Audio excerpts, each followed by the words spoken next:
Ang daming nagre-request na pwede ba daw tayong gagawa ng full tutorial paano ba tayo mag-keratin OptiStraight sa previously rebonded na buhok. So ayun, si Madam, ang ating client today is previously rebonded. At ito ang ating gagawin.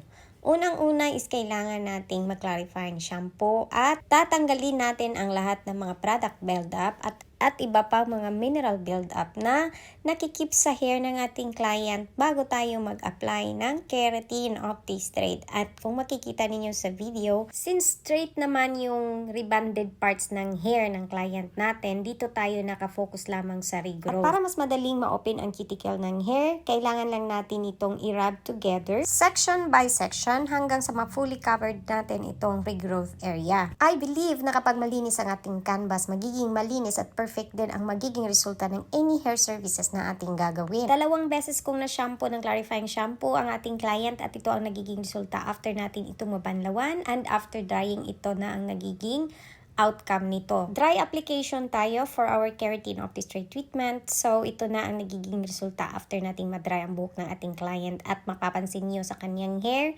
sobrang dry po yung dulo. Kaya doble ingat tayo sa ating gagawin today. Keratin OptiStraight Blue variant para dun sa regrowth at Keratin OptiStraight Yellow variant with Botox dun naman sa rebonded parts ng hair ng ating client. Gumagamit tayo ng blue variant sa regrowth area kasi kailangan natin ng high concentration ng amino acids na siyang dahilan bakit nakaka-straight ng buhok ang ating Keratin OptiStraight Blue variant. At doon naman sa rebonded parts, since hindi na kailangan ito ang straightening, ang gagamitin natin is Kerafire Brazilian Botox at Keratin OptiStraight Yellow variant to restore our client's hair moisture dun sa dulo or dun sa rebonded parts na dry na at hindi na kailangan ng straightening. So we repeat the same procedure hanggang sa malagyan na natin ang lahat ng parts ng buhok ng ating client. And after that, ibababad natin ito ng 3 hours. Covering the hair with plastic during the processing phase of Keratin OptiStraight treatment creates a controlled microclimate that enhances moisture retention, improves product penetration, and ensures more uniform softening of the hair shaft without compromising hair integrity. After 3 hours, nagbanlaw tayo. We proceed to blow drying at ito ang aking technique sa pagbo-blow dry. Since heat activated ang treatment natin, ang paggamit ng blow dry na may medium heat helps the molecules of the keratin to penetrate the cuticle of the hair. At dahil medium heat ang ginagamit natin,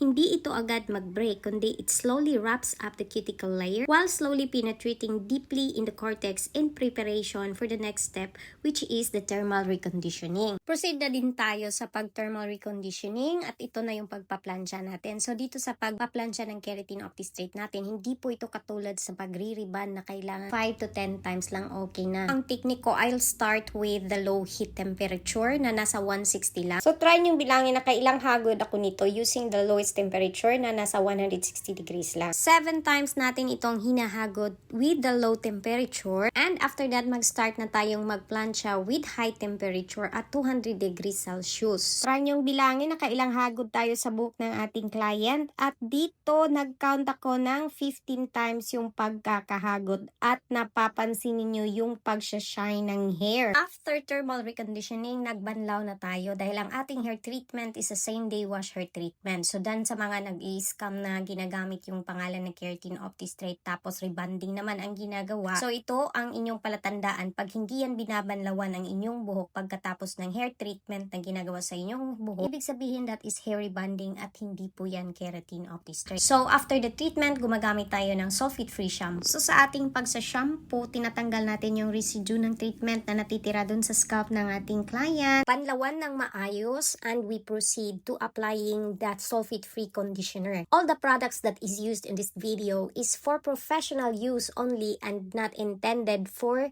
DIY. At ang lahat ng produkto na ginagamit natin dito ay mabibili ninyo sa Wars Hair Products. Check the comment section, nandun po ang link sa official page po ng Wars Hair Products. After mabanlawan yung conditioner, nag-proceed na tayo sa pag-blow dry. Pinapakita natin dito na wala po itong halong chismis at hindi po tayo gumagamit ng brush during our process of blow drying. Hand drying na lang ito para makita ninyo kung nag-backjob tayo or nagiging straight ang buhok ng ating client. So ito na yung final result. Same day wash hair treatment po ang ating Keratin OptiStraight. Ang video na ito ay ginagawa para sa mga Keratin OptiStraight users para magabayan sila sa kanilang ginagawa at ang paggamit sa produktong ito as DIY ay maaring makakos po ito ng di magandang resulta. resulta. Comment your location below, baka ikaw na ang unang mapupuntahan ng Warsaw Products team para sa first event ng year 2020.